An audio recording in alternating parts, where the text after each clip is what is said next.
again, a kind of a sideways question. Somebody is asking, can corporates and individuals contribute to repay the state debt? Yeah, I suppose, but I'm not worried about the state debt actually, which is a very strange thing for a finance minister to say. I'm worried about the interest payments. The debt itself, yes, we are past the limit of the FRA Act. We have exceeded the 25%. Yes, it's even more appalling that we were as low as 15% 6 or 7 or 8 years ago, and that we have gone so bad. And this is before COVID, we'd already reached like 23, 24%. That is just gross mismanagement. But I'm not that worried about, because as you know, the easiest way to fix the debt to GDP ratio is to grow the GDP fast enough that the ratio takes care of itself. We grow the denominator rather than bringing the numerator down. Nobody ever repays debt, right? We're a growing country. The question is, you slow the growth of debt down and you accelerate the GDP, and then you bring the ratio back into. That's what was happening anyway in all the years when we went from 20-something% in 2003 when the FRA Act came into being, and 2014-15 when it, or 13-14 when it reached its best point. All those years we still borrowed, we still had fiscal deficits. There was no year in which we did. In fact, it would be irresponsible not to have fiscal deficit, because we need to make that borrowing to invest in capital. As long as we followed the FRA and had zero revenue deficit, then borrowing up to 3% of GSDP to do capital investments is not just, in my opinion, a ceiling, but also a floor. A responsible government will do it because we can borrow at the cheapest rate of anybody, and because our projects have the greatest return possible, because we do greenfield and infrastructure, and because they have the greatest likelihood of success.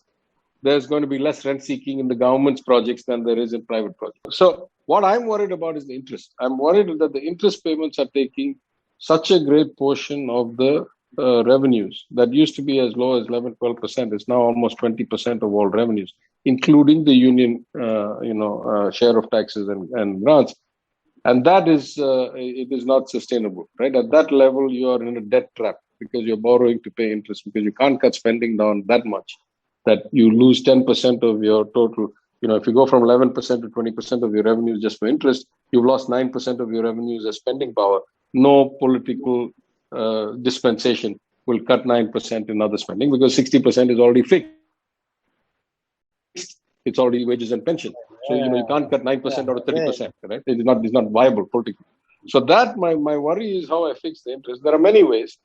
The easiest, best way by far is to raise revenues a lot faster than you raise expending, in revenue expenditures.